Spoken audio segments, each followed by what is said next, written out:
前辈，来与我说说司徒界灵门的这个小辈狩猎吧。楚风对宋雨薇询问道。而后，宋雨薇便为楚风讲述起来，他们将要去的这个世界，也是司徒界灵门掌控的世界，名为灵兽上界。其实灵兽上界原本有另外一个名字，之所以更改为灵兽上界这个名字，还是因为司徒界灵门开山祖师。别看司徒界灵门如今实力不怎么样，可当年的开山祖师却是名震图腾天河的大人物。在他鼎盛时期，司徒界灵门在图腾天河那都是声名赫赫、极为强大的存在。别看如今司徒界灵门落寞了，但司徒界灵门开山祖师的确是1号人物。而之所以要改名，乃是偶然间，司徒界灵门的开山祖师在这灵兽上界内发现了一片山脉，那山脉深处蕴藏着极为浓郁的结界灵力。这结界灵力是一种特殊的结界之力，与结界之力有关，却没那么纯粹。这种结界灵力无法使得界灵师修为增进，但却能够增强界灵师的结界战力以及所布置的阵法的力量。可这种力量却对界灵师拥有着致命诱惑，毕竟增进修为还需要领悟，不是每个人都可以得到收获，但增强结界战力却直接融合炼化即可。不过那片山脉内蕴藏的结界灵力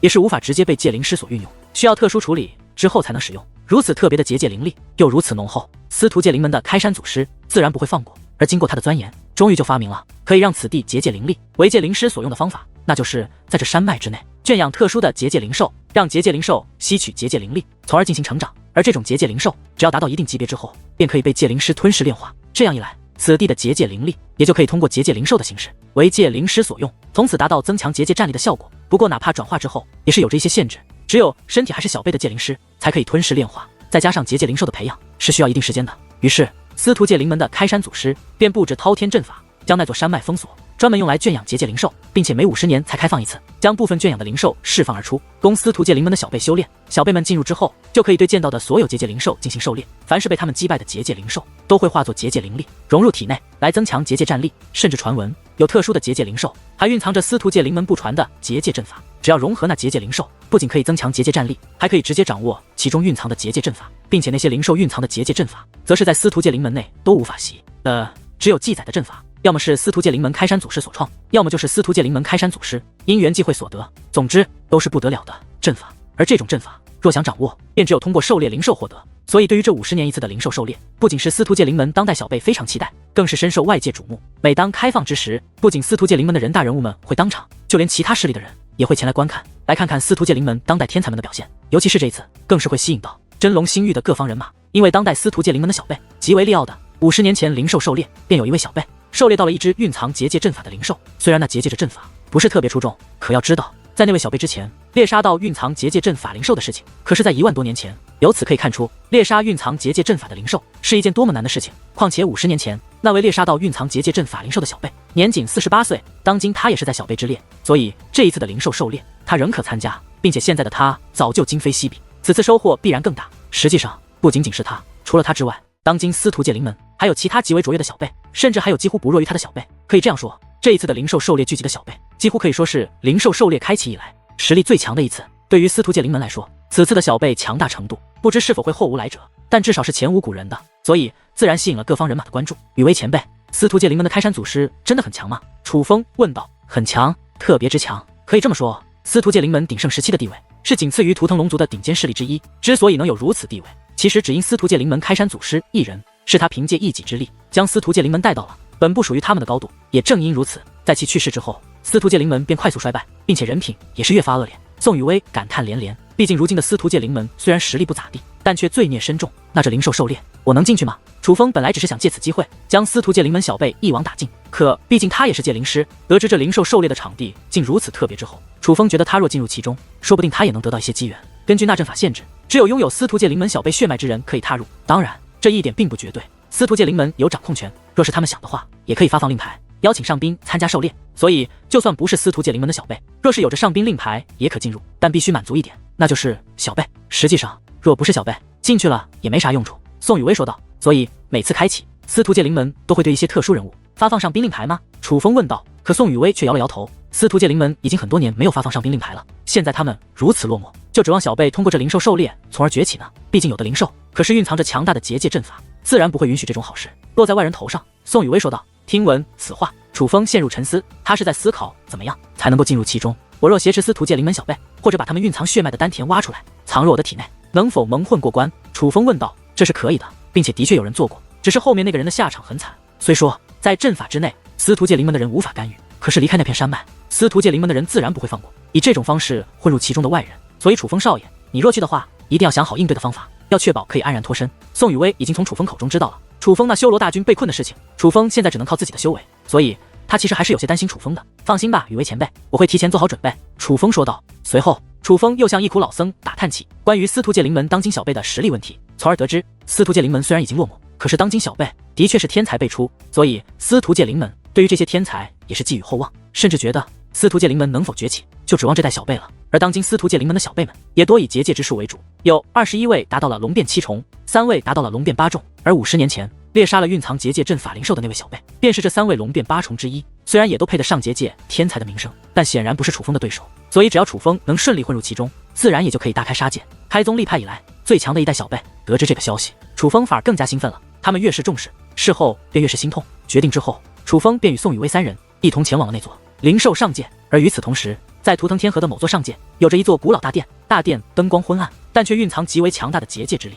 可这结界之力虽强，却并没有人进行修炼，并非此地没人，而是此地之人心事重重，无心修炼。龙7、龙8、龙93位道长便接立于这大殿之内，但在他们3人面前，却还有着一位留着杨须胡的白发老者，此人乃是龙6道长。而眼下，龙6道长眉头紧锁，手托下巴，正来回走动，似是有很重的心事。忽然，龙6道长止步侧头，看向另外3人：“你们确定那个家伙说他是远古时期的界灵陶物？”原来是3位道长将他们在魔关世界遇到的事情告诉了龙6道长，千真万确，而且他散发的气势不像是假的，我从未感受过如此可怕的气息。龙7道长说道：“应该不像假的，那气息太可怕了。”龙8道长与龙9道长也是应声附和。那你们3个怎么跑回来了？那楚风呢？怎么不去保护那楚风？就不怕那楚风出现3长2短？陶物知晓此事，把你们杀了？龙6道长问道。我们也不是没想过保护那楚风，毕竟陶物那个老怪物说，若是那楚风出现3长2短，拿我们试问。可是当时我们太害怕了，害怕那陶物出尔反尔，便想着能逃便赶紧逃吧，所以就赶紧先跑了。龙7道长说道。六哥，现在其他兄长要么闭关，要么不在图腾天河，只剩下咱们哥4个了，还是你拿个主意吧。我们现在到底该怎么办？是干脆先躲起来不露面，还是去保护那楚风？龙8道长问道。哪怕现在他说话之时也是冷汗直流，是真的被吓到了。是啊，六哥。龙9道长也是附和，说话间同样时不时地擦拭一下脸上的冷汗，甚至他的手都是抖的，比龙8更加害怕。这楚风有陶物这种存在撑腰，应该没人能动得了他吧？况且威势这东西也不能够确保就是真的，这陶物是否是真的也是两说。可是凡事不怕1万，就怕万一，万一那陶物真的是传说中的那位远古界灵，万一那楚风真的遭遇不测，那我们谁能挡得那住那陶物？别说我们不行，恐怕大哥和2哥应该也很吃力。龙6道长分析着。那6哥，依照你的看法，我们该怎么办？龙7道长问道。还是要保护那楚风？龙6道长做出了决定。那我这就发放告示，昭告天下，这楚风是我们图腾9道要保护之人。因为我看那楚风也像是个爱惹祸的家伙，我真怕我们昭告天下晚了，他被别人弄死。龙7道长担心地说道。他倒不是真的怕楚风死，他是怕楚风死了，他们9兄弟遭受陶物的报复。不行，不能昭告天下，我图腾9道从未公开保过人，弄出这么大动静，必然引起世人好奇，我们要如何解释？况且我们没办法确定那陶物是否是真的，甚至很大可能它是假的。万一那陶物真是假的，此事传出去，我们图兄弟颜面何存？咱们4个的颜面丢了无所谓，大哥2哥的颜面可不能受咱们连累。龙6道长说道。六哥所言极是，昭告天下的话，还是与大哥和2哥商量，再能定夺。若是他们不同意，咱们先做了，那大哥2哥也会收拾咱们的，毕竟咱们代表的可是图腾9道。龙7道长也觉得有理。那6哥，你觉得我们该怎么办？龙8道长问道。还是想办法找到那楚风，若是能够找到，便暗中将他保护起来。记住，此事不可公开，只能暗中行动。不过你们也不用太有压力。莫说无法确定那陶物是否真的是远古传说中的那只界灵，就算真的是，有大哥2哥在，我们也未必就不是他的对手。毕竟大哥2哥是何实力，你们是清楚的。况且远古传说既是传说，便定有水分。龙6道长说道。对，六哥所言极是，有大哥2哥在，我们其实谁都不用怕。其他3位也是说道。行了，既然决定，那咱们4个便分头行动，还是先尽快找到那楚风。龙6道长此话说完，其他3位也是应下。虽然嘴上说有他们的大哥2哥撑腰，他们谁都不怕，可还是按照龙6道长的想法，决定去寻找楚风，先将楚风暗中保护起来，等到他们的大哥2哥回来，或者其他兄长出关，再重做定夺。真龙星域灵兽上界，司徒界灵门的人已经汇集，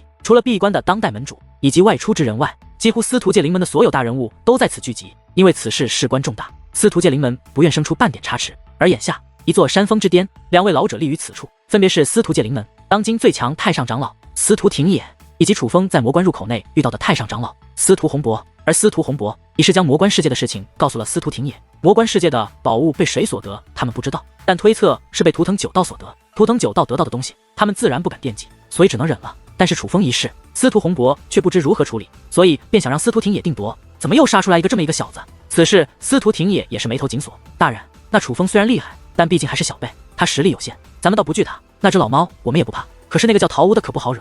关键是此事被别人见到了，必然会传出去。若不追究，我们名声不保；若是追究，也不知那陶吴我们是否能够对付。司徒洪博问道。罢了，这个小辈与陶吴还有老猫3人，还是暂时先放一放。就算损失了名声，也忍一忍，不要继续通缉那楚风了。眼下我们还要专心对付金龙焰宗的余孽，不能再树敌了。司徒廷也至今回想起那日在城中看到的一幕，都感觉背脊发凉。那一战可是损失了他们9000精锐，其中包括10名白龙神袍以及2名灰龙神袍，是真正的损失惨重。但最可怕的是对方残忍的手段，这让他也是如临大敌，寝食难安。那属下知晓了，这就去安排此事。司徒洪博说道。可司徒廷也与司徒洪博不知道的是，就当他们打算暂时隐忍，先不对付楚风的时候，楚风已经悄然来到了这灵兽上界。来到灵兽上界之时，距离那灵兽狩猎还有些时日，所以楚风倒也不急着行动。既然都来了，还是决定先去宋雨薇他们的隐居之地看一看。灵兽上界虽因灵兽狩猎而成名，可实际上原本就是一个较为繁荣的世界，这里本身也驻扎着诸多强大势力，并且领土面积也是极大。同为上界，灵兽上界的土地面积起码是大千上界的几10倍都不止。而一苦老僧所寻得的远古秘地，也是位于一片山脉之中。这片山脉内被誉为金龙山脉，之所以有这个名字，乃是山脉土地为金色，石头为金色，就连此地的花草树木也尽是金色，并且这片山脉还有着诸多凶兽，而这里的凶兽极为强悍，最弱的修为都是至尊境，最强的乃是5尊境。最奇怪的是，凶兽虽无灵智，且种类也各不相同，但它们竟也都是金色外表。可是除了一片金色的山脉以及驻扎着强大的凶兽外，这里没有任何宝物，连珍贵的植物都没有，简直是无用之地。所以这里早多年之前便已成为遗弃之地。可一苦老僧却无意间在这里发现了一座远古秘的。眼下楚风等人御空而行，已是靠近那金色山脉，望着不远处一望无际的金色山脉，宛如一条金色巨龙躺在这里。此等景色不只是美，更是威严壮阔，震撼人心。这山脉真的什么都没有吗？女王大人的声音响起，就连她看到眼前的景象，也觉得这山脉不像是没有宝物的地方，相反，此地应当藏有重宝才对，好像真的什么都没有。当女王大人询问的时候，楚风已经使用天眼观察起来，可是一番观察却是毫无收获。此等山脉竟真的没有任何宝物的征兆，真是奇怪。雨薇大人声音也是响起，他也在用他的手段观察，可也是一无所获。而楚风则是将天师浮尘拿了出来，只是可惜天师浮尘却是没有给予任何指引。楚风少侠这浮尘好像很不简单啊！看到楚风那天师浮尘，一苦老僧的眼中涌现出别样的光芒。一苦前辈居然看得出我这浮尘的厉害。楚风有些惊讶，天师浮尘的确厉害，可是此刻并未展现力量，并且他也故意有所隐藏。可一苦老僧仍能看出天师浮尘的不凡，倒也说明他极具眼力。具体的倒是看不出来，但只是这材质便不同寻常。老僧虽然实力不怎样，但是眼力还是可以的，不然也不会因缘际会之下知道这远古秘的了。至于这金龙山脉，在当今时代初期就有不少大人物来探索过了，这里的确没有任何宝物，也没有孕育天地灵物。一苦老僧说道。图腾天河那些大人物也没有发现此处的远古秘的吗？楚风问道。这便不得而知了。不过这么多年过去了，此地早就成了被人嫌弃的地方，基本不会有人来这里。而那远古秘地，老夫也是因缘际会下才得到了进入的方法，就算有大人物曾发现过，想必也没有进去的方法。一苦老僧说道。一苦前辈带路吧，对您那远古秘的越发的好奇了。楚风说道。原本只是觉得就是一个被遗弃的远古秘的，但是在这样的地方出现的远古秘地，楚风便觉得可能没那么简单。这金龙山脉怎么看都不普通，如此不普通的地方又藏有远古秘的，那就更加证明了它的不普通。楚风觉得如果真的有什么线索，那线索很可能就在那远古秘的之内。走！一苦老僧说话间便继续引路，他们很快便从高空飞落而下，落入了这金龙山脉之中。此时能够接连听到有刺耳的怒吼或是争斗的声音自远方传来，那自然是凶兽们的声音。此地的确很是凶险，但对于楚风他们却无法构成威胁。而在一苦老僧的引路下，他们来到了山脉深处的一座山洞之中。山洞不是很大，也不是很深，可以说是非常普通。可自打进入山洞，一苦老僧便捏出了一道法印，那是远古时期的结界法印。而见状，楚风等人也都是学着一苦老僧捏出了这道结界法印。根据一苦老僧所说，捏着这道法印，从这山洞快步进出3次，再缓步进出3次，最后再快慢交加进出3次，然后解除法印，再向内走去，便可进入远古秘地。楚风等人跟着一苦老僧这样做，最后再突入山洞。山洞居然真的变得和之前不一样，它变深了，并且走了一会后，前方出现了有光芒浮现，那是一副新的景象。好厉害的阵法啊！此时就连楚风也不由感叹，他刚刚虽然也按照一苦老僧的方法做，可却也一直在观察那山洞，但楚风几乎没有发现一丝结界之力，就别提结界阵法了。可若不是阵法，怎会有如此神奇的一幕？必然是阵法，只是这阵法水平太高，高到楚风发现不了一丝破绽。穿过山洞，浮现在眼前的乃是一座山谷，山谷不是特别大，但也并不小，至少足够千百人各自割据一大块土的打造属于自己的城池或是花园了。而这里的树木不再是金色，而是绿色，花草也是五彩缤纷，花丛中蝴蝶飞舞，树木间鸟儿成群，还能看到野兔追逐。这景象对比山洞外的金色一片，不知和谐了多少。这些是前辈布置的吧？楚风看向一苦老僧，他也是察觉这山谷岩壁依旧是金色，本身也具有远古气息，可这里的花草树木包括小动物却都没有远古气息，这已是说明这里的景色都是后面布置的。楚风少侠好眼力，的确是老僧布置的。这里原本是一座空旷山谷，什么都没有，也是一片金色。但老夫早就想过，若是日后想避世，此地乃是佳选，于是便早早的种下了这些。这可不是结界阵法，都是真正的树木，真正的小动物。这么多年下来，山谷内已经形成了一个新的生态。提及这些，一苦老僧也是颇为得意，自己亲自种下的花草树木，亲自养的小动物，这种感觉的确是比结界之术要有成就感。一苦师尊，我们住哪呀？岳灵也是问道。此时的他少有的脸上露出了笑容，看得出来他很喜欢这里，甚至因此而减少了一些被父亲背叛的阴霾。岳灵，这山谷都是咱们的，你喜欢哪里就选哪里，选好了告诉我，为师亲手为你改造你喜欢的房屋，打造你喜欢的花园。一苦老僧说道。多谢一苦师尊。岳灵猛地点头，却随后拉住了宋雨薇的手。雨薇师尊，我们一起去选吧，走吧。宋雨薇倒也没有拒绝，反而是轻昵的笑了笑，这才带着岳灵向山谷深处行去。前辈，您到底是如何发现此地的？楚风好奇地问道。岳灵他们是来安家的，而楚风眼下更关心这远古秘的。只是楚风此话一出，一苦老僧脸上露出为难之色。前辈若不方便，便当晚辈没问。楚风笑道，他自然也是看出了一苦老僧的为难。楚风少爷，不是老僧不想告诉你，发现此地的确是一场机缘造化，只是的确不方便说具体过程，还请楚风少爷见谅。一苦老僧有些惭愧地抱了抱拳。前辈，晚辈完全能理解。那我能四处看看吗？若是我能发现端倪，是否方便认真观察？楚风试探性地问道。这里毕竟是一苦老僧的领地，他若是不愿意，楚风就算再好奇也不会乱来。这里什么都没有的，楚风少爷可以随意观察，若真的能发现什么，那倒也只能说明老夫眼力不行了。一苦老僧笑道，但他的笑容却是带着自信的，就像是笃定了楚风会一无所获。而接下来，一苦老僧便去和岳灵商谈，亲手帮岳灵改造房屋的事情。至于楚风，则是认真观察起这山谷。楚风觉得这山谷内应该会有一些秘密才对。山谷的小，只是针对于楚风他们这些修武者，对于普通人来说还是很大的。但是以楚风现在的修为，不过一小会的功夫，就已在这山谷之内逛了好几圈。最终，楚风来到了一座山谷脚下，这里有着一块石头，这石头有些特别。楚风将手放上去，发现这石头没有阵法，但却坚不可摧。实际上，这整座山谷的所有岩壁都是坚不可摧的，不然一苦老僧又怎么会说这里非常安全呢？可这块石头乍一看与山谷岩壁乃是一体，可楚风的天眼下却能看出这石头更像是镶嵌上去的，但也只能看出这些，并且无法确定。楚风已经逛了好几圈了，倘若山谷真的有什么特别的地方，那还真就是这里了。若是这块石头也是正常的，没有任何机关，那楚风还真就是猜错了。所以楚风开始认真观察起这块石头，但楚风不知道的是，在他观察这石头的时候，这石头的另外一端却有一双眼睛也在盯着楚风。原来这石头的另一端果然还有着一座山洞，只不过这个山洞内岩壁上布满了奇特的植物，植物还散发光芒，简直美轮美奂，与楚风他们先前通过的山洞全然不同。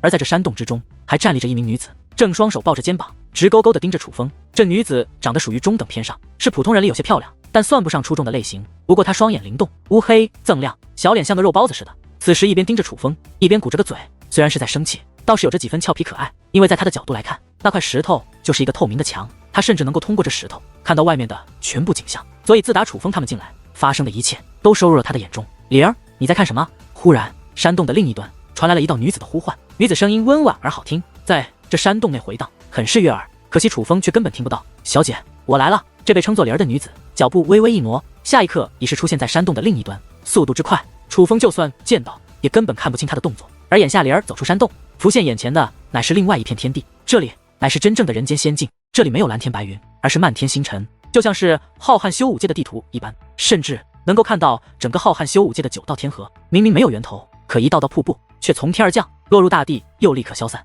一座座宫殿皆是通体白色，它们漂浮于虚空之上，如同云朵一般，缓缓移动，却又不会相撞。除了特别的景色之外，这里还有着诸多灵兽，长达万米的仙鹤，浑身碧绿的天鹅，皆在自虚空之上飞舞，时不时传来一声鸣叫，悦耳且动听。而莫说宫殿与灵兽，这里的一草一木都散发着远古气息，可唯独那叫灵儿的女子没有散发气息，还有刚刚说话的那名女子也没有散发远古气息。那说话的女子一袭碧绿长裙，一头乌黑长发，那标致的瓜子脸，那清澈的美眸，没有一丝妆容，可却已尽显她的美貌动人。她给人的感觉是那种出自书香门第的气质，看上去便温文尔雅，极有礼貌与内涵的女子。倘若真有大家闺秀，那此女必是其中的代表了。小姐，那一苦老头太过分了，当初小姐真不该将进入此地方法告诉于他。你看看他，不仅将外面布置的乱七八糟，如今还带了其他人来到这里。我听那意思，应该是要久居于此了。尤其是那个小辈男子，好像叫什么楚风，他跟个贼似的，现在还盯着咱们的入口处呢。这灵儿满腹怨念的唠叨了起来。无碍，反正他们又进不来，况且一苦大师又不知道我们也居住于此，他若知道我们居住于此，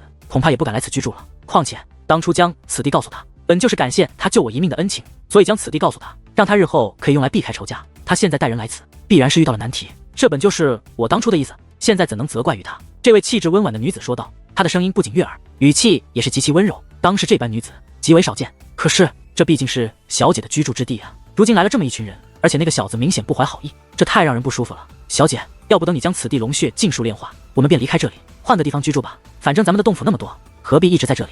说起来，小姐也明明更喜欢七界天河的洞府的呀。莲儿说道。再说吧，那龙血唤醒了吗？女子问道。小姐，我都准备好了，这就可以唤醒。莲儿说话间，便向此地深处行去，最终来到另一座湖边。那湖泊极大，似是一片汪洋，且湖水皆是金色，但湖面却很是平静。而这莲儿来到湖边后，便取出一个玉瓶，玉瓶打开，将一缕血红液体倒入其中，刹那间，原本平静的湖水便立刻翻腾起来。与此同时，一股热气也是从湖内升起，最主要的是，还有一股极为特殊的力量隐隐浮现，甚至湖中隐隐能够听见龙吼。可若是透过湖水向内望去，可以看到这湖底深处遍布巨大残骸，那残骸若是组成一起，足以惊动世人。那是龙的残躯，不仅完整，且数量极多，竟足有万条。此时女子褪去衣物，露出洁白玉体，便踏入湖水之中。灵儿，这力量不足，再去多炼制一些醒龙水。女子入湖之后说道。小姐，材料不够了，若还需要炼制，我需要去找外面找。灵儿说道。去吧。女子说话便闭上眼眸，可很快又睁眼望向灵儿。怎么还不去？小姐，您修炼之时需全神贯注，若是这个时候那小子闯进来怎么办？灵儿有些担心。可听闻此话，那女子却是嫣然一笑，她连笑都是如此温柔。那块封门的石头乃是秦九大人留下的，他怎么可能解得开？你就放心的去吧，快去快回。对了，不准以任何方式对他们出手，不可束缚，不可伤害，也不可现身威胁，知道吗？女子很是凝重的嘱咐道。好了好了，小姐都吩咐了，我不会对他们出手的。那小姐灵便真的去了。灵儿说话间便向外走去，她捏动法诀，便直接从那块石头穿过。此时她就与楚风面对面，是真正的面对面。可楚风却根本看见她，还在目不转睛地盯着那石头。看什么看，臭小子！灵儿对着楚风比划了2下扇起耳光的动作，但只是比划，并没有真的扇。自然而然，他说的话楚风也听不到。随后这灵儿又对着楚风嘟囔了几句，这才御空而起。可当他路过月灵所在地方的时候，却停了下来。那丫头名字里也有一个灵字，修为是被人废除了，脸上也有被毁的痕迹。虽然被修复了，但只是修复了表面，还是有痕迹残留。这丫头到底做了什么，竟被人如此对待？看着不像是个坏人，倒是怪可怜的。灵儿看了一眼月灵，灵动的眼眸露出一抹同情。帮人，小姐应该不会责怪吧？灵儿若有所思，但很快做出了决定，一定不会责怪。话罢，灵儿手指对着月灵一点，一股轻柔的结界之力便自指尖溢出，飘向月灵。那乃是无形的结界之力，可却极为强大。此乃是真龙结界，并且是极强的真龙结界。此时月灵正在与一苦老僧以及宋雨薇畅谈自己打算要一座怎样的房子。可忽然他感觉一股柔和的力量涌现，是感觉月灵神色微动，那力量明明自外界涌入，可在他感觉那力量却是自丹田涌现，正在覆盖全身。此时浑身都有极为舒适之感，就好像所有不适都在那力量的洗涤下而彻底消失，就连头脑都变得格外清醒。紧接着他发现他的丹田内出现了一股极为强大的力量。师尊，我的丹田。月灵察觉不对，赶忙对一苦老僧与宋雨薇求助，而一苦老僧二人见月灵表情不对，赶忙过来查探其丹田。月灵，难道说你？可是这一查探，二人皆是面露喜色，他们发现月灵丹田竟然完好无损，被修复的简直如同崭新的一般，而这个丹田之中竟还蕴藏着难以说明的力量，那很可能是某种血脉之力。师尊，我这到底是怎么了？我感觉体内好像有一股力量苏醒了，正在与我相融。月灵说道。月灵，原来你是一个天才，你知道吗？虽然那毒妇害了你，但很可能阴差阳错让你觉醒了真正的血脉。宋雨薇少有的激动起来，她之前实在太心疼月灵了，也正因如此才会因月灵此时的变化如此激动。不只是他，一苦老僧同样如此，他们已经观察过了，发现那丹田与月灵完全相符，就像是一直沉睡在月灵体内的力量，在此刻终于苏醒，所以他们一致认为这是月灵自身的力量，但因为某种原因一直沉睡，直到月灵的丹田被破，这股力量才苏醒。这力量不仅帮月灵重塑丹田，且有这股力量在，就算月灵重新修炼，日后的成就也绝对会大有进步。但他们却不知道，此时在不远处的天际之上，那叫做灵儿的姑娘正嘴角上扬地注视着他们。原来做好事不留名是这样的感觉呢，真不错。灵儿话音落下，身形一挪便消失不见，已经离开了这座山谷。但同样的，那个叫做灵儿的姑娘也不会想到，她刚刚的出现却让楚风察觉到了一些端倪。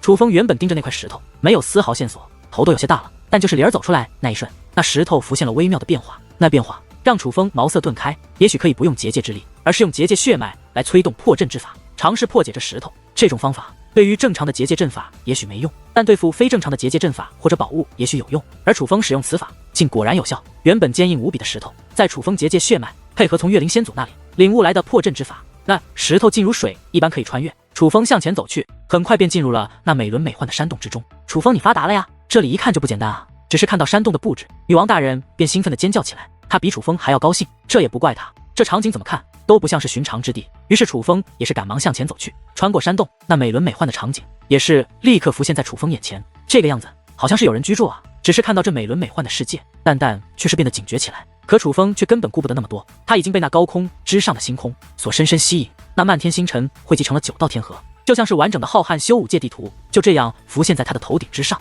而其中一道天河之上，还出现了一个巨大的虚影，将天河笼罩。它似人非人，似兽非兽，看不清具体模样，只能看到大概轮廓。而其体积之大，哪怕可容纳亿万生灵的世界，在其面前也宛如尘埃一般渺小。而根据天河位置推算，楚风觉得那很可能就是7界天河。蛋蛋，你觉得那是什么？楚风问道。此时他不仅被那覆盖天河的巨大虚影冲击着内心，更是察觉到那虚影似乎蕴藏某种力量，代表着特殊的寓意。楚风，先别管这个了，我感觉这里好像有人居住，而不像是遗迹。你小心一点，先将自己隐藏起来，也不要释放感应力与精神力。若要观察，便只用天眼。蛋蛋提醒道。好。经过蛋蛋的提醒，楚风也是从那星空震撼之中抽离出来，隐藏身形，且开始运用天眼观察。此处虽然美轮美奂，但是宫殿建筑倒是没有结界封锁，所以楚风的天眼轻易的便可以看到内部场景。那的确处处都带有生活的迹象，并且有些宫殿内还有着许多宝物，那些宝物没有任何隐藏，就那样随意的放在各个宫殿的各个角落。但楚风只看一眼就知道那是无价之宝。就这么说，随便一颗用来炼制丹药的草药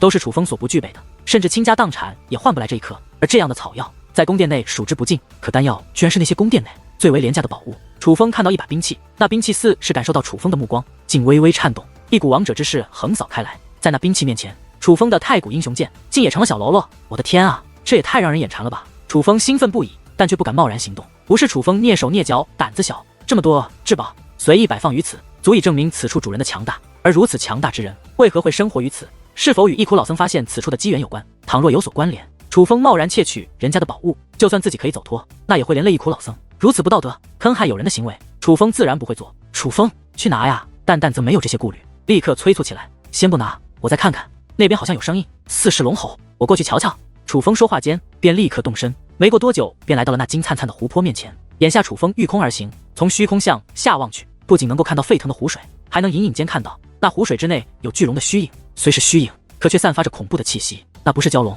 不是阵法，也不是特殊的妖兽，好像是传说中的真龙。而这样的虚影，只是浮现眼前的，便足有几千道。湖泊深处似乎还有，但最令他震惊的是，那虚影虽然霸道十足，可一个个却面容扭曲，身体挣扎，不仅像被囚禁于此，更像是在遭受某种酷刑。不过与此同时，楚风也在这湖泊之中感受到了极为强大的力量，那是修炼的力量。那些宝物可以不拿，可是这样的修炼机会，楚风不想错过。楚风二话不说，便准备向那湖泊飞掠而去。你是怎么进来的？可楚风刚到湖边，还没来得及进去，身后便传来一道温婉的声音。楚风赶忙止住身形，且立刻回头观望，只见一名女子站在身后。这名女子气质绝佳，看上去是如此的温柔，但就是这样一名女子，却让楚风感受到了极大的危险。而这女子虽然衣着完整，可是脸上却有着几滴金灿灿的水滴，那正是湖水的气息，显然是刚从湖内出来。前辈、晚辈无意冒犯。楚风赶忙施以一礼，你别害怕，我不会伤害你，我与一苦大师也算朋友。女子再度开口，似乎察觉到了楚风的紧张，她的语气更加温柔了起来。而眼见着对方这样说，楚风也是松了一口气，没有隐瞒，将自己如何通过那石头进来的过程告诉了女子。你随我来。女子话音落下，楚风便感觉周围一阵模糊，当周围恢复之际，他已经回到了山谷之中。他的面前正是那块石头，而那女子就站在他旁边。用你说的方法再试一次，你若能进去，便证明你没有说谎，可你若是不能进去。话到此处，女子温婉的脸上露出淡淡的微笑，就算你认识一苦大师，我也会取你性命。虽然这话女子是笑着说的，却语气依旧温柔，但楚风却感受到了冰冷刺骨的杀意。可别掉链子，让我再成功一次吧，不然小命不保了。楚风哪敢怠慢，赶忙照做，但是也有些慌了。他害怕之前是巧合，这次无法成功，但是还好，那并非是巧合。楚风使用相同方法，很快又穿越了石块，进入了山洞之中。而楚风进来之后，发现那女子就站在他的面前，竟先他一步进来了。此时女子美眸之中竟也涌现出一抹惊讶。你得到过秦九大人传承，并且还拥有王之血脉。女子那悦耳的声音都充斥着震惊。前辈，你认得秦九大人？楚风问道。你先回答我，有什么想问的？等我问完你再问。女子道。好，听前辈的。晚辈不知道我的传承是不是秦九大人传承，这是在一座祖地所得，我怀疑是那祖地此创建者得到了秦九大人传承，但所领悟不多，所以不那么纯粹。我也是在他的祖地传承基础上领悟到了新的破阵之法，而刚刚所用的正是我所领悟的破阵之法。至于王之血脉，我也不能确定，但是有听前辈说过，我这很像王之血脉。楚风说道。是或不是，一测便知，随我来。女子说话间向山洞内行去，楚风见状，赶忙跟随，可以测王之血脉。但楚风却曾听闻，王之血脉需要特殊测试，好像只有7届圣府可以测试，所以女子是7届圣府的人。但楚风什么也没问，只是跟随女子。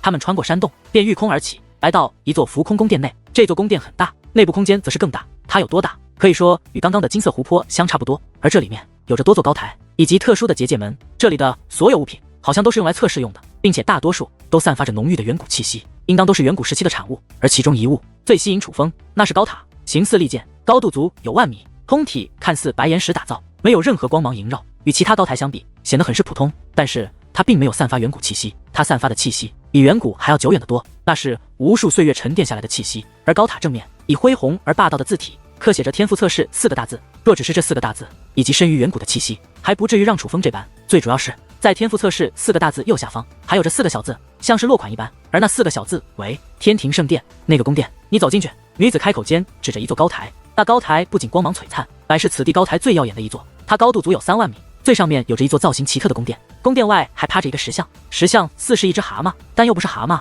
有点怪异。楚风御空而起，直接落在高塔顶端的宫殿前。前辈，进不去呀。楚风发现殿门仍是关闭状态，也没有寻得开门之法，好像要用东西开启。你等我一下。女子说话间离开此地，而几乎刚刚离开便又回来了，几乎等于没有离开过一般。她的速度太快了。楚风再度确定女子的实力非常可怕。女子回来之后，直接将一物丢向宫殿，看到那物，楚风眼睛都在发光。那是一块石头，巴掌大小，但却蕴藏着极为浓郁的结界之宝。此宝若为楚风所用，搞不好有机会更进一步。楚风现在已是龙变9重，若再进一步，那可就是神袍了，拥有堪比半神的结界力量。就在那石头靠近宫殿之际，那宫殿前方的石像居然活了，大嘴一张，长长的舌头飞掠而出，直接将那让楚风都双眼发光的结界之宝吞入口中。看到这一幕，楚风都眼馋了，这样的宝物居然给一个石像吃了。紧接着，那宫殿大门便打开了。宫殿大门打开后，楚风见到的场景让其感觉内心震荡，那里面好像蕴藏着一个世界，那世界之内全部都是结界之力，那结界之力纯粹霸道，仿佛可以开天辟地。快进去，别浪费时间。女子催促道。而楚风也不敢怠慢，赶忙踏入其中。他踏入其中后，那殿门便立刻关闭。紧接着，那宫殿以及石像都散发出更为耀眼的光华，光华一度强大到充斥宫殿各个角落，光芒之耀眼，莫说普通人，就算修为弱的修武者也难以睁开双眼。结界血脉品级王品。那石像竟开口说话，不过此话说完便再无动静。测试的高台也恢复到了以往的模样，殿门没有再打开，可一道结界之力浮现，楚风直接被传送了出来。前辈，测试完了。楚风很不确定，因为他刚刚进入其中，什么都没感受到，便被传送了出来。但他在里面的时候，也感受不到外面发生了什么。的确是王之血脉，想不到你天赋这么好。你叫楚风对吧？来自哪里？女子对楚风也是越发好奇起来。楚风有些纠结，可感觉女子不像坏人，再加上自己的亲近之人都被神秘人抓起了，自己好像也没什么可怕的。于是便说道：晚辈楚风，来自圣光天河，楚氏天族。圣光天河是祖武天河吧？女子纠正道：对，从前叫祖武天河。楚风说道。看来神之时代开启不是没有原因，不仅当今各方势力的小辈不得了，居然连落寞已久的祖武天河也都出现了这等天赋的小辈。女子叹道，但很快看向楚风，发现楚风在盯着那如剑一般的测试台。你对他好像很感兴趣，自从进来就一直盯着他，要不你去试试？女子问道。可以试吗？楚风跃跃欲试，站上去就行了。楚风道。多谢前辈。楚风说话间便再度御空而起，站在了那测试台上面。而他站上去后，那测试高塔只是微微颤动了一下，便没了任何反应。前辈，结果怎么样？楚风飞落而下，好奇地问道。还凑合。女子道。凑合。楚风有些意外，自己天赋测试向来无敌，在这里怎么就凑合了？前辈，此物与天庭圣殿有关系？楚风问道。他之所以如此好奇这座测试台，就是因为天庭圣殿，毕竟那可是浩瀚修武界最神秘的遗迹，里面有着无尽宝物。当今祖武天河的人还知道天庭圣殿？女子的笑容有着几分调侃之意。不仅知道，我还进去过。楚风得意地说道。进去过？修为很低的时候吧？女子道。的确不高。前辈怎么知道的？楚风问道。天庭圣殿乃是浩瀚修武界的一个未解之谜，相传与太古有关，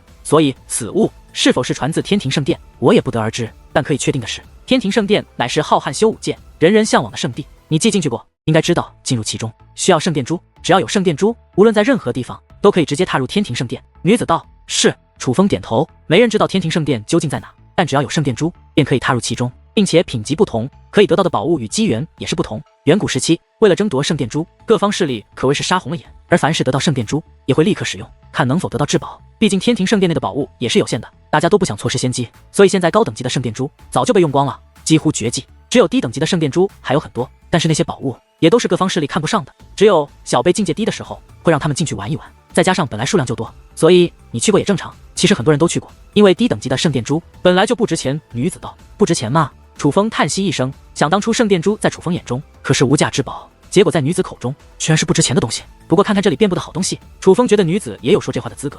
前辈，你知道的可真多呀！楚风对女子夸赞道：这里太多好东西了。女子看样子也蛮好说话，若是搞好关系，女子随便丢给自己点什么，那都是极大的机缘。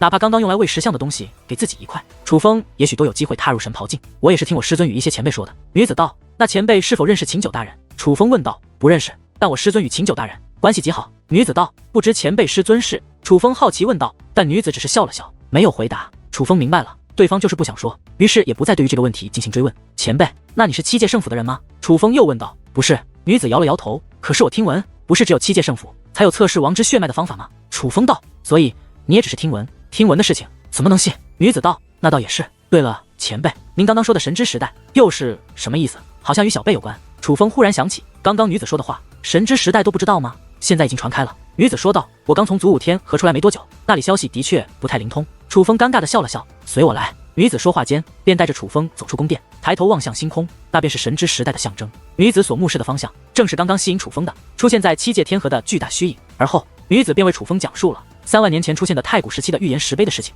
修炼意图，代代因好数不尽，岁月残时，青史留名无几人。倘若有朝，浩瀚星辰现巨象，100年之内必有天骄峰真神。楚风不由朗诵了一遍刚刚女子口中得知的从太古石碑上翻译出的内容。晚辈知道了，这个预言的意思是，当有着巨象虚影浮现之时，100年之内会有厉害的小辈出现，而这真神指的并非真神境，乃是凌驾于众生之上的唯一真神。楚风说道。对，就是这个意思。所以如今神之时代开启，预示着这个时代的小辈之中将有一位特别出众。你虽然修武天赋一般，但结界天赋很强，倒是可以努力一下，说不定这神之时代也会有你一席之地。女子对楚风道。修武天赋一般。听到这个评价，楚风有些无语，但女子实力深不可测，好像也有评判的资格。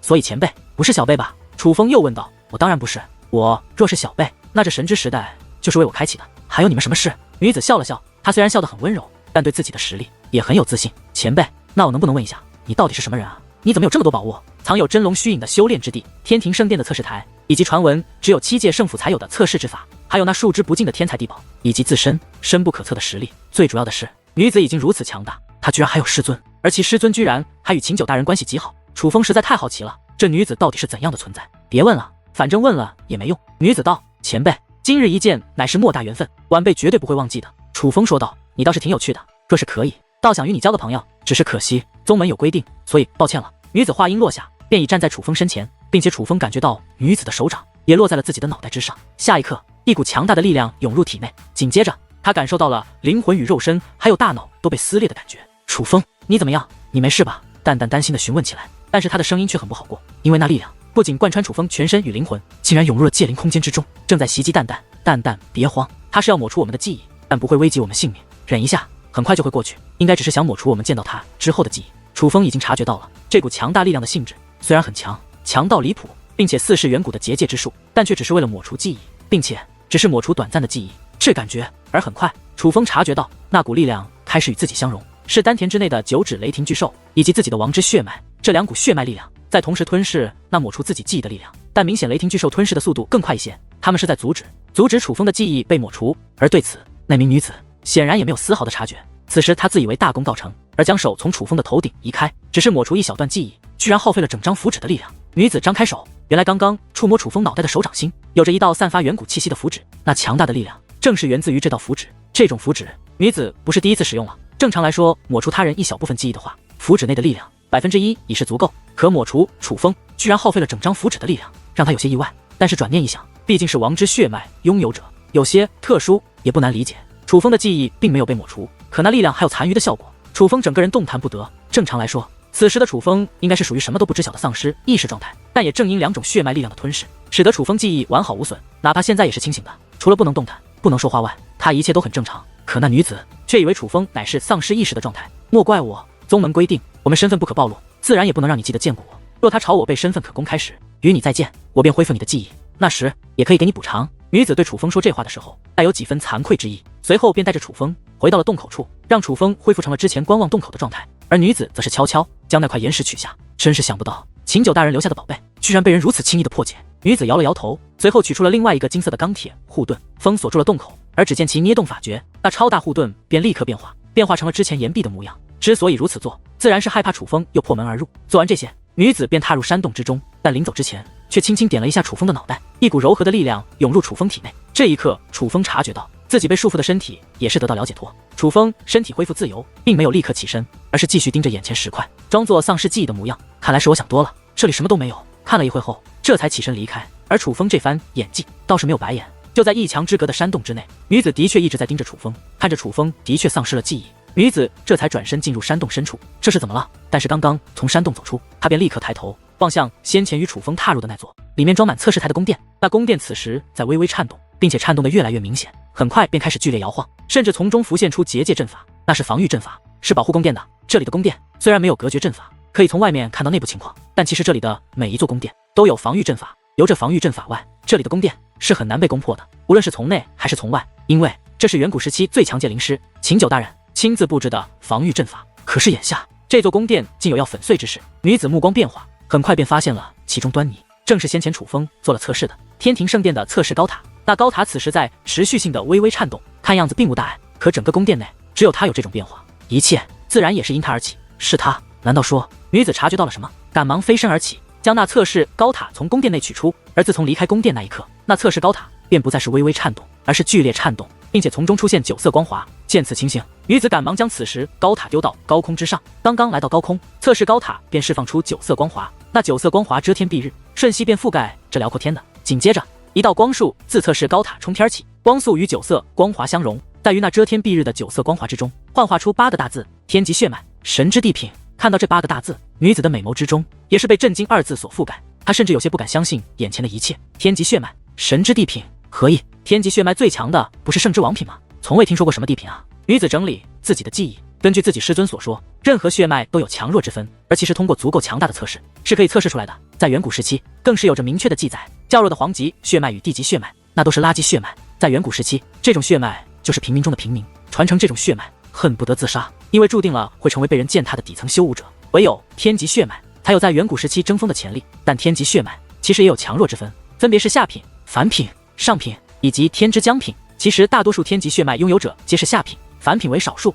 上品就更少了。拥有上品天级血脉者，那都是能率领家族达到某种高度的存在。至于天之将品，乃是完全超脱于上品的另一种层次的血脉等级。拥有这等血脉者，只要能够顺利成长，哪怕在群雄争霸的远古时代，也定能取得一席之地，是天级血脉中最顶尖的存在。但在远古时期，曾出现一位极其厉害的人物，他之血脉一经展现，便可镇压所有天级血脉，甚至是其他血脉。此人血脉之强，震动远古，甚至有传闻，此人根本不是天级血脉，而是另外一种镇压一切的强大血脉。因为任何测试方法都无法测试出他真正的血脉力量，仿佛世间所有测试手段都无法测试出他的血脉到底到达了何种高度。不过后面经过太古时期的测试高塔，还是测试出了此人的真正血脉。此人也是天级血脉，只不过他的品级名为圣之王品。根据其师尊所说，圣之王品便是天级血脉之中最强的血脉，时至今日天之将品都是极为少见，圣之王品便更是传说了。可是这楚风居然测试出了新的品级，神之地品，这简直闻所未闻，居然还有新的品阶。那到底是强是弱？是在天之将品与圣之王品之间还夹杂着一个不为人知的血脉品阶，还是说在圣之王品之上还存在一个更为强大的神之地品？若真是比圣之王品还要强的品阶，为何我之血脉没有反应？应该会被镇压才对吧？难道是没有彻底觉醒，还是被刻意封锁了？女子正在思考着，那遮天蔽日的9色光华竟有雷霆开始浮现，那正是天级血脉的标志，9色雷霆。只不过此时的9色雷霆不仅遮天蔽日，更是声势浩荡，那等场面简直见所未见，仿佛可以将他这空间彻底摧毁。下一刻，一声怒吼自天际传来，整片天地随之颤动，就连女子都是不由捂住双耳，只是怒吼便感觉快要穿破耳膜，震碎她的灵魂。她这等境界竟都难以承受，而抬头观望，只见遮天蔽日的虚空之上，隐隐间出现了雷霆巨兽的虚影。那巨兽之大，共有9只，几乎每一只的体积都不弱于出现于7界天河的巨象虚影，而它所展现的威势却比那巨象虚影都更可怕。可它还未彻底浮现，若是彻底浮现，那气势必然更为惊人。女子察觉到了不对，这似乎不是简单的异象，她很想逃离这里，可却发现身体难以动弹。我不会要死在这里吧？女子感到绝望，若眼睁睁看着那9只雷霆巨兽完整的身影浮现，只是威势就足以将此地一切抹除，也包括他。可就在此时，那测试高塔竟然出现裂痕，下一刻，那传自太古时期很可能与天庭圣殿有关的测试高塔竟碎裂开来，而与此同时，那遮天蔽日的可怕景象也随之消散，一切恢复如初，就像是什么都没发生过。可那女子却扑通一声瘫坐在了地上，气喘吁吁，神色惊恐，居然连这测试高塔都承受不住。当今时代竟出现如此厉害的人物，女子此时感觉背脊发寒，有种劫后余生之感。倘若先前还不确定，那么现在他已是能够确定，神之地品必是强于圣之王品的存在。因为远古时期那位镇压所有血脉者的存在，就是通过这个测试高塔测试出他的血脉乃是圣之王品，而这样的测试高塔当世不超过3个，是极为珍贵之物，乃是当世绝品。可就在刚刚，竟碎裂了一个，还是被测试者的血脉力量硬生生震碎的。当年震动远古那位也没有这等威势啊！呼，女子调整呼吸，随后看向外面，很快目光穿越一切，锁定在了楚风身上。祖武天河，楚风，这神之时代，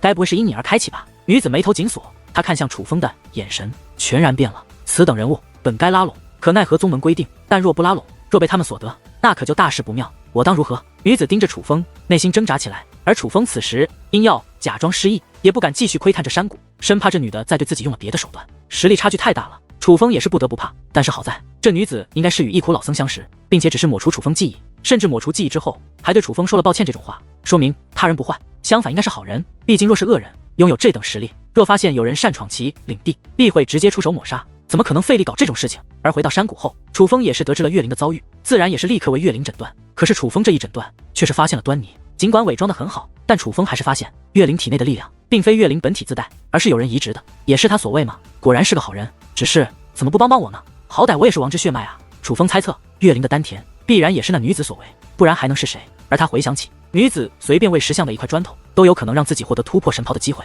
楚风也是有些眼馋，只是奈何那女子显然没有要帮助自己的意思，所以还是只能靠自己了。毕竟求人不如求己，靠天靠的不如靠自己。于是楚风便决定离开此地。当楚风表示自己要离开之时，一苦老僧则是笑眯眯地问道：“楚风少侠，先前观察可有发现些什么？”显然这件事他是很放在心上的。一苦前辈，此地的确什么都没有，我就不浪费时间了。楚风尴尬地说道。楚风少侠都发现不了什么，那证明老僧的眼力还是可以的。此地的确什么都没有。一苦老僧笑得更加灿烂，而在那堆着皱纹的脸上，自信也更浓了。对此，楚风只能苦笑，自己不是没有发现端倪，相反还发现了惊天秘密，只是奈何不能说啊，不然还要被抹除记忆。楚风少爷，真的不用我陪你同去吗？而见楚风要走，宋雨薇则是满脸担忧，这可是自己小姐的孙子，若真的出现3长2短，他无法交代。可是碍于上次发生的事，他虽修为在楚风之上，但却也自认为可能会成为楚风的累赘，他确实很难帮上忙。雨薇前辈，你就放心的在这等我，我处理完司徒界灵门的事情，就回来向你报平安。楚风自信满满。见状，宋雨薇也是遵从楚风的意思，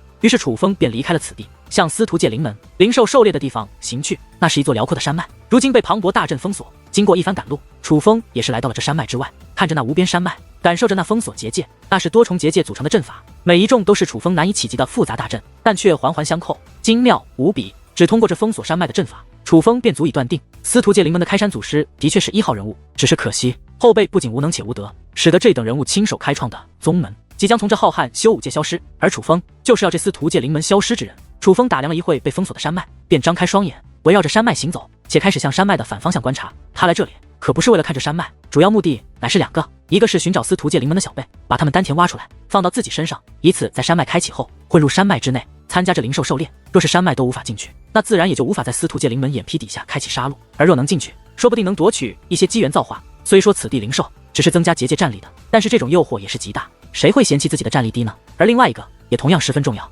在山脉之内，楚风可以任意杀戮，可若离开山脉，司徒界灵门的人必然会对付楚风。楚风需布置一道传送阵法，并且这传送阵法必须极其强悍，使得楚风离开山脉便可直接脱逃，杀完小辈就跑，想想都刺激。而在天眼的观察下，楚风很快便寻找到一处家的，此地天地能量正常，但地势特别，对结界之术会有助力。于此处布置传送阵法，再添加多重宝物，可大大增加传送阵法的力量。除非对手的实力极为强大，否则难以阻断。而司徒界灵门的实力，楚风已经基本有数，几乎可以确定，只要没有正面与他们交手，他们就无法阻断自己的传送阵法。为了确保万无一失，楚风花费了足足3日时间来布置这座阵法，并且还借助了天师浮尘的力量，并且天师浮尘十分给力，他就像是知道此次行动对楚风十分重要一般。本来楚风看来，只要不与司徒界灵门那些神袍界灵师面对面，自己这传送阵便可以保证自己脱逃。而现在看着在天师浮尘加持下而布置完成的传送阵法，楚风觉得就算面对面了，只要对方没有直接抹杀自己，自己也能安然脱逃。天师浮尘，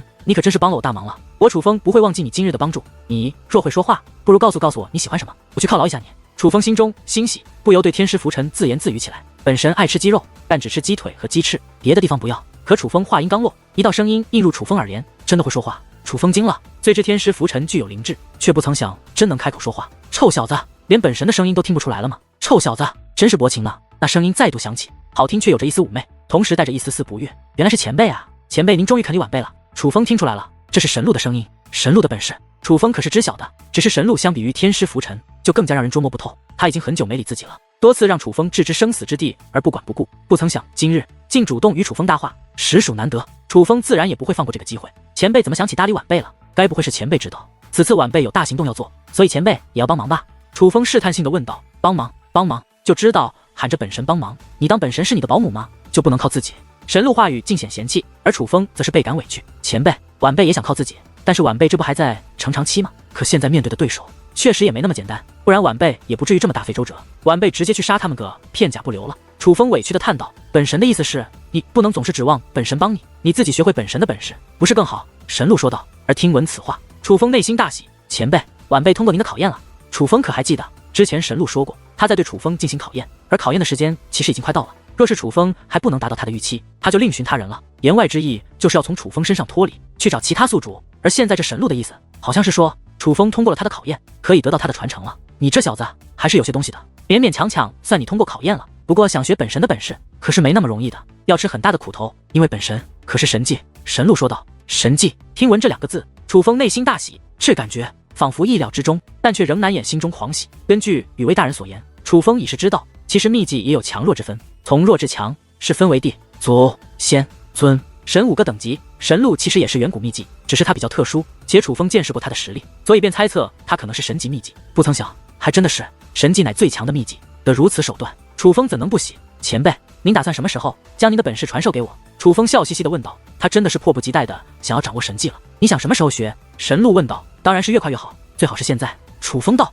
现在？别这么急功近利，本神说了，本神的本事可不是那么好学的。你既然已经知道秘技也有强弱之分，就应该知道神技是何等手段，也应该知道你现在的修为根本无法驾驭，实际上是根本无法掌握。神鹿道。那前辈之意，我还不能学？楚风刚刚升起的激情顿时减退了不少。他早就知道神鹿厉害，但厉害有何用？若不能为自己所用，自然意义不大。你若想学，倒是可以学，但是你现在的确无法掌握。神鹿道。多少先让晚辈了解一下吧。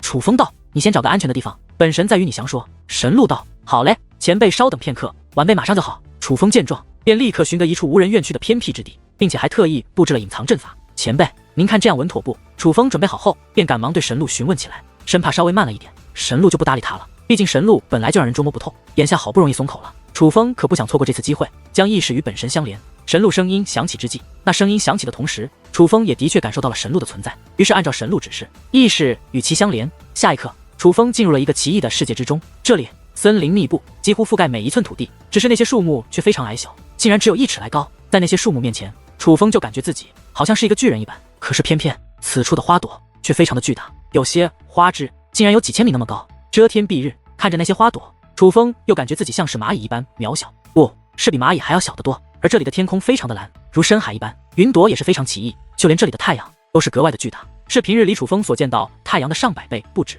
遮蔽了小半天空，所以这方天地也是格外的明亮。最重要的是，这里的每一寸土地，每一棵植物，所有的一切都散发着浓郁的远古气息。这正是楚风第一次与神鹿见面的世界，并且此时一名女子更是刚好站在楚风的对面。这名女子双腿笔直，浑身雪白，阳光之下她白得放光，而身材也是凹凸有致，哪怕身穿长裙也难挡她那妖娆曲线。至于脸蛋，也同样无懈可击。最主要的是，她的身上有一种天神一般的气息，神圣而不可侵犯，这让她显得十分特别，如第一次见面一般。女子仍是惊艳到了楚风，可以说是除了蛋蛋之外，很少有女子能这样惊艳楚风。而这位女子正是神鹿，也就是那所谓的神迹。只不过与第一次见面不同的是，这一次神鹿不仅幻化人形，还穿了衣服。小子，本神就开门见山了，本神的本事若要说起来，倒其实挺简单的，总共3招。第一招神隐，第2招神形，第3招神臂。这第一招神隐就是隐藏气息，你若彻底掌握，以你现在的修为，半神境除非拥有特殊手段者，否则几乎无人能感应到你的存在。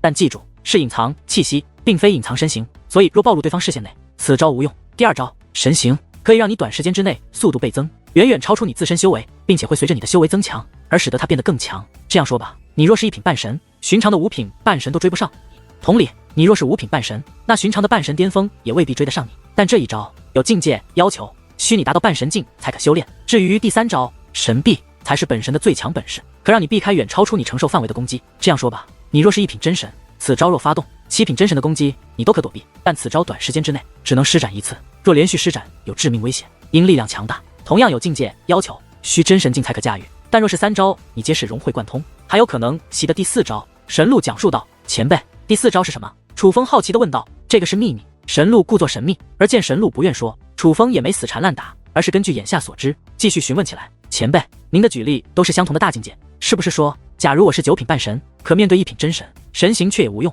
楚风问道：“面对超出大境界的对手，神形能发挥的空间的确受限。”神鹿说道。听闻此话，楚风倒也并不意外，毕竟修5境界本身就是难以跨越的鸿沟，小境界都难以弥补，更何况是大境界。但很快，楚风又神色一动，神鹿只是说发挥空间会受限，却没说完全无用。前辈，所以我在半神境时，若面对真神境，神形到底还有没有用？楚风问道。当然有用。神鹿道。楚风大喜，不由追问：那能具体说明吗？严格来说，5品半神可以摆脱大部分9品半神追击，但少部分战力过强者，你难以阻挡。所以半神境内，若想不被任何半神追击，需达6品半神；但你若想躲避真神追击，就至少要达到8品半神。8品半神可以躲避1品真神的追击，9品半神可以躲避2品真神的追击，但都有一个前提，那就是你面对的是普通真神。若是对方战力太强，或掌握特殊手段，便仍会受限。神鹿说道。但是已经跨越大境界了，这也未免太强了吧？楚风欣喜若狂。虽说按照神鹿的意思，跨越大境界之后，的确是受到了一定限制，可是能够跨越大境界，这本身就已经逆天了，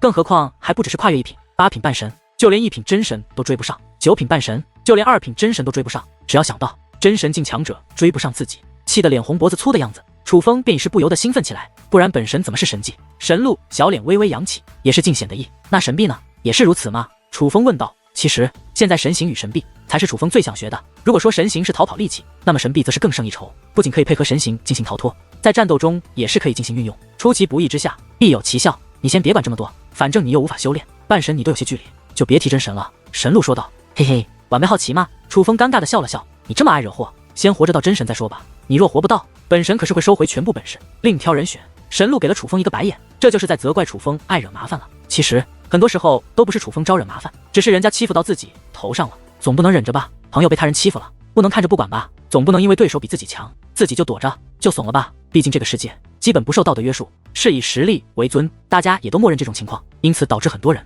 欺软怕硬，根本没有道德底线。对于这种人，岂能忍？毕竟人活一口气，若处处忍让，那活着有何意义？被扣上爱惹麻烦的帽子，楚风有些委屈，但却也无力反驳，因为不愿忍。他的确干过许多别人不敢干的事，既无力反驳，便只能尴尬的笑着。所以晚辈现在可以学习的是神隐。楚风问道。神隐的话，你现在的修为，本神倒是可以让你试试，但是神隐其实也很难，需要用本神的力量与你灵魂相融，这个过程是一件非常痛苦的事情。你可以理解为淬体，但因为太过痛苦，不是短时间内可以完成的事，所以你也莫要急。神鹿说道。那前辈，晚辈现在可以试试吗？楚风问道。可以。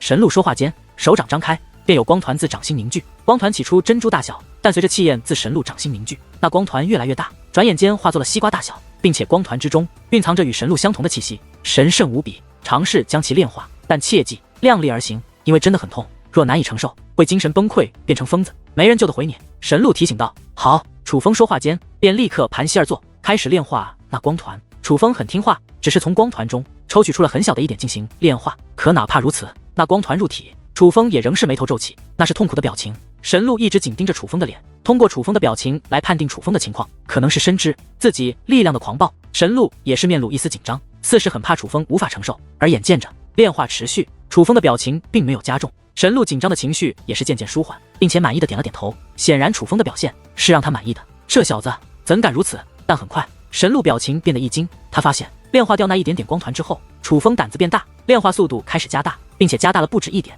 而是加大了10倍不止，急功近利，这可是极其危险的行为，乃是修炼之人的大忌。神鹿原本要开口呵斥，可楚风则是发出了一声怒吼，同时他的脸上出现了极为痛苦的表情。但原本打算制止的神鹿却没有开口，也没有动手。楚风发出的是怒吼，而并非是惨叫，并且他虽满脸痛苦，但炼化速度却稳定进行。这小子怎么能忍受的了？他难道不是人吗？神鹿精致的脸蛋上涌现出难以置信，因为他自己的力量，他自己最为了解，这个炼化速度痛苦可是倍增的，这并不是正常人能够承受的范围才对。除非楚风不是正常人，楚风不是不痛，只是他在忍受，并且也确实是忍受的范围。楚风没办法，他已经知道这神迹是怎样的手段了，若是还不把握的话，那神鹿不叫自己了怎么办？这种情况下，楚风的毅力以及灵魂承受力似乎都比以往变得更强了。就这样一鼓作气，楚风将神鹿给他的光团全部炼化殆尽。前辈晚辈还可以继续。楚风起身对着神鹿伸出了手，还可以继续。而神鹿睁大眼睛看楚风的眼神，好像是在看神经病。晚辈的确可以继续。楚风咧嘴一笑，还以为是神鹿不放心，赶忙擦拭了一下额头上的汗水。你倒是可以继续，但本神那神隐的力量都传授给你了，你还想继续？就算榨干本神也没有了。神鹿道：那是全部吗？楚风意外，就是全部。神鹿也是颇感无语，他也没想到楚风会一鼓作气的将他那力量全部炼化。在他看来，楚风甚至最快也需要几个月才行，甚至可能要几年。可是刚刚楚风连半个时辰都没用到，就全部炼化了。妖孽，这小子莫非真是妖孽？神鹿内心叹道。至于楚风，则是赶忙感受刚刚融入体内的力量，这股力量想要运用也不容易，普通修武者根本不可能掌握，就算是天才修武者也需要花费一定时间。但楚风经验丰富，且脑袋也是格外灵光，很快便掌握了此力量的要点。只见楚风意念一动，那融于体内的神力便立刻覆盖全身。下一刻，楚风气息全无。前辈，我这算成功了吗？楚风看向神鹿，神鹿盯着楚风愣住了，就连小嘴也是微微张开，过了片刻才缓过神来。他没想到楚风施展的如此轻松，你自己感受不到吗？神鹿反问。楚风当然感受得到，他的气息隐藏的极为利奥的，若是配合自己的隐藏之法，几乎没有人能够发现他。隐藏之法，隐藏身形只是一部分，最重要的其实还是隐藏气息。毕竟无论是修武者的感应力，还是戒灵师的精神力，都是以搜索气息为主，只要气息隐藏的好，那就很难被人发现。嘿嘿，这不是不太确定，向前辈确定一下。楚风嘿嘿笑着，脸上有着难以掩饰的喜悦。有了这神隐在手，再配合自己的隐藏手段，就算不用传送阵法，司徒界灵门的人似乎也是拿自己没有办法了。既然感受到了，便说说本神这神隐怎么样？神鹿问道。相当不错。那前辈，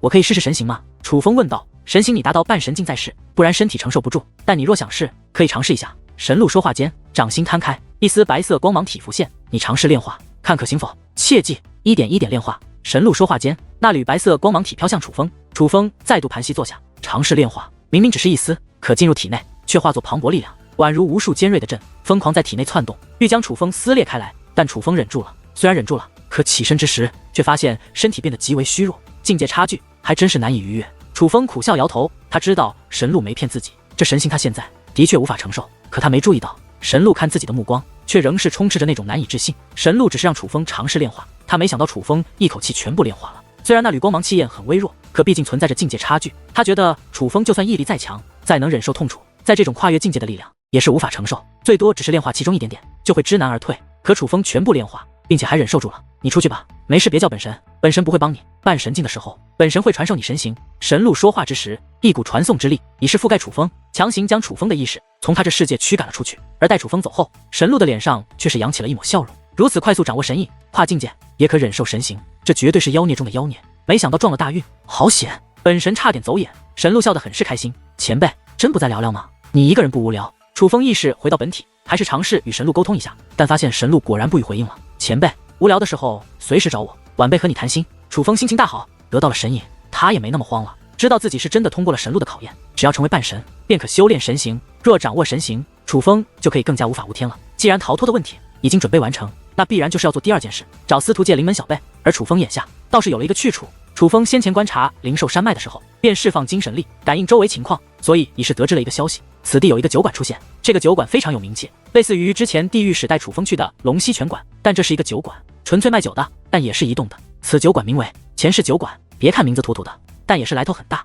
是在图腾天河，仅次于龙溪泉馆的存在。虽说前世酒馆内的酒不像龙溪泉馆内的泉水那般难以喝到，但一般他们出现的地方总是会有各方人马前去品尝。楚风觉得也许这里能够碰到司徒界灵门的小辈。一番赶路，楚风很快便来到了这前世酒馆之外。那是一座漂浮于空中的宫殿群，所有宫殿由金砖盖造而成，是真正的金碧辉煌，但却土里土气的。宫殿群的每座宫殿内都是可以饮酒的，而几乎每座宫殿门外都是排起了长长的队伍，要等里面的人出来，排队的人才能进去。这种场面，楚风也是很少见到，毕竟这里的修武者普遍修为都不是很弱，都是见过世面的，能够让他们想市井百姓一般的凑热闹，那必然是有着过人之处。但楚风也很快注意到，这里面最恢宏的那座宫殿并没有人排队。楚风直接走了过去，欢迎来到前世酒馆，这位少侠是要饮酒吗？楚风刚刚靠近，门前一位老者便上前询问，听闻前世酒馆的酒很烈也很美味，想品尝一下。楚风道，我前世酒馆的酒的确很烈也很美味，不过这位少侠若要饮酒，还请去那边排队，去那边吧，那边人稍少一点，排个2天应该可以入馆饮酒了。那老者说话时